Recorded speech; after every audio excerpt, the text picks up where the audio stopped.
What is up, guys? It is 10:49 and I am getting ready for a sales training session with June Choi, and also I got an interview at 12:30 a.m.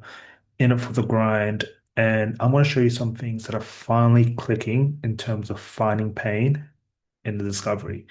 And let me show you what I mean. So, yes, I am super slow at understanding these concepts, but I think I figured it out, especially if you're still stuck in the discovery phase, or if you're still getting objection handling, or you're still getting objections and people are still struggling.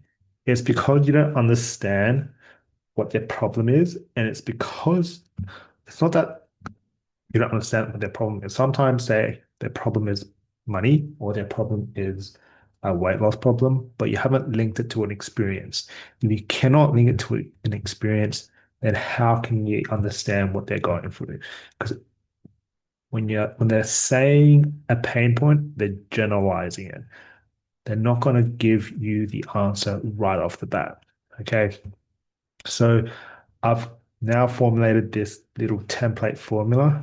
So what have you seen with what you're currently doing for the past 2 years that makes you want to get the tangible outcome?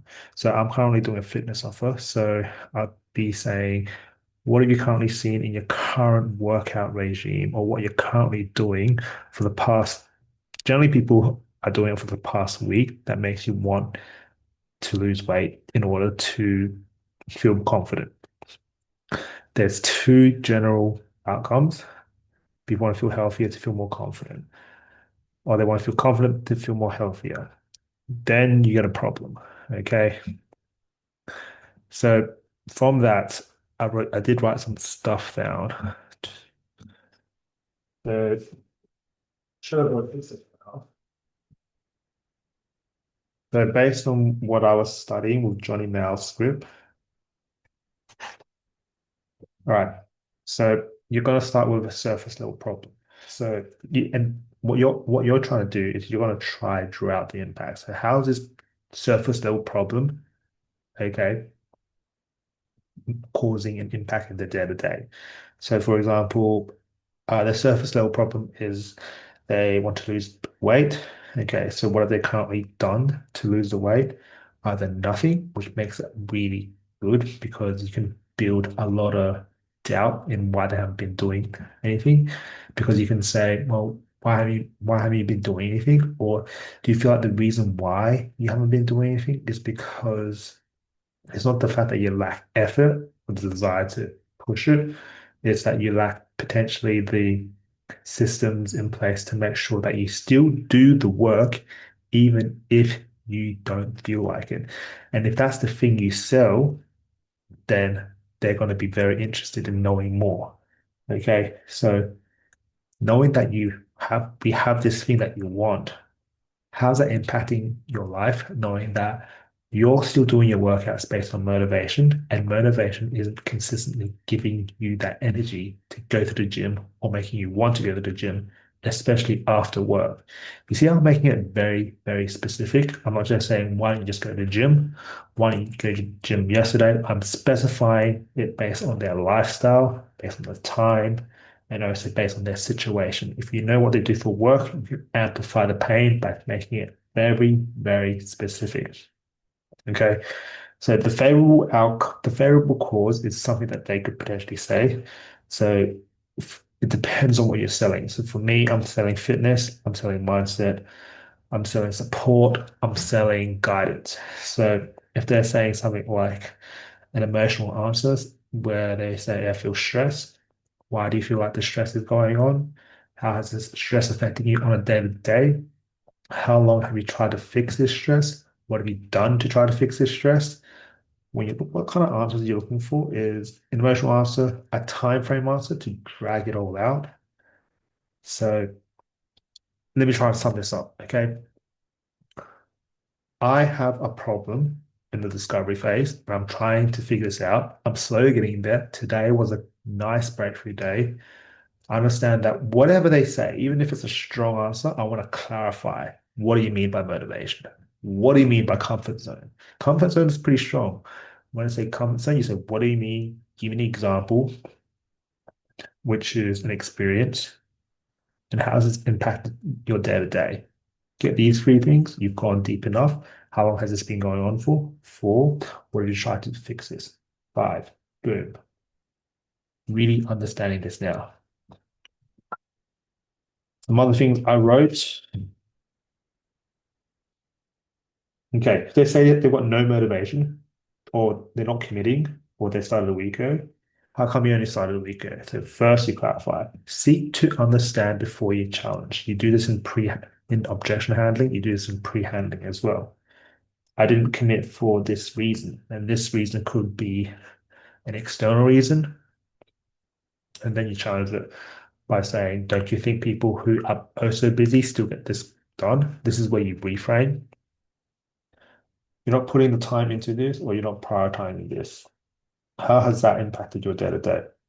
What has that cost you? Consequence, the reason why they haven't done anything versus just a commitment. That's a surface level response.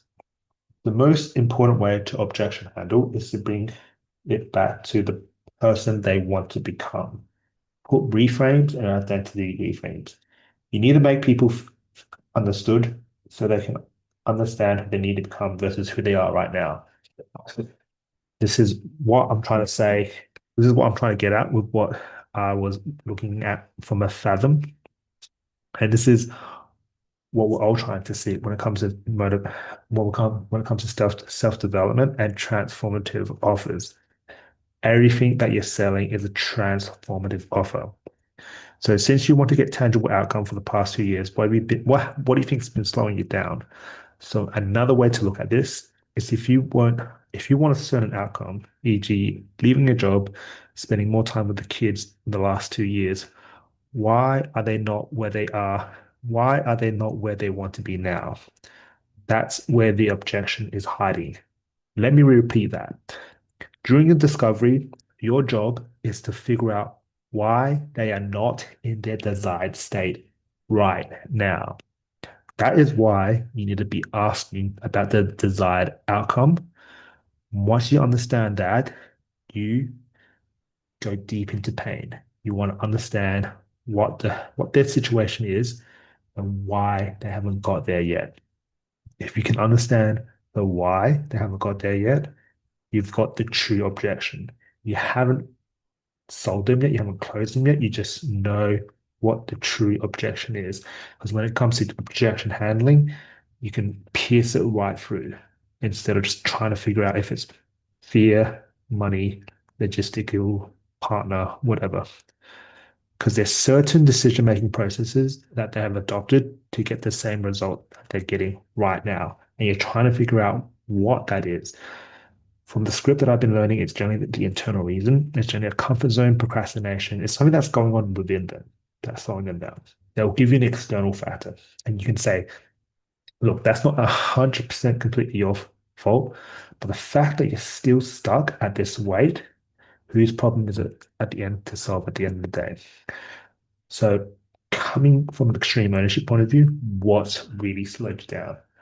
So, after summarizing this, after conceptualizing this, I'm slowly getting a good grasp of the pain section. Because I know this is going to be a big needle move for me in terms of progressing my development when it comes to closing offers. That being said, I want to leave it at that. I am tired as hell, but we'll see how this goes. One thing I want to get better at tomorrow is make sure they can hear my smile through the mic. See you guys in the next episode.